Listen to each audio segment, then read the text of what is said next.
头城唱歌的活动因为疫情是停办3年，昨暗时总算是恢复举办咯。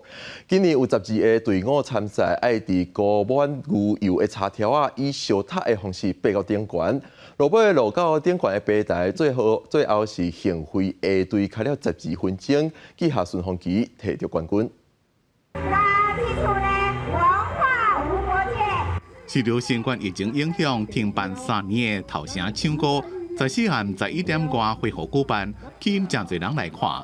今年总共12队参加，选手就爱对规支拢过牛油的条向顶头爬起嚟，有人无顺利爬落。吊车第8处来。因为身躯顶有下锁安全救来。头城唱歌已经有200年的历史。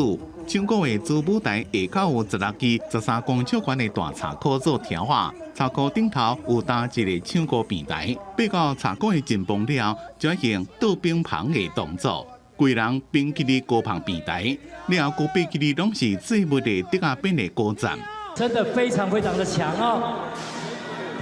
好。暗时11点37，幸会药品 A 队用12分钟就甲伫咧13层楼悬的顺风旗举来，摕到冠军。主办单位讲，今年的安全确保人员拢有经过训练合格，并且严格规定，选手伫咧爬时阵每一个阶段拢要下安全锁若无就是违规袂用比赛。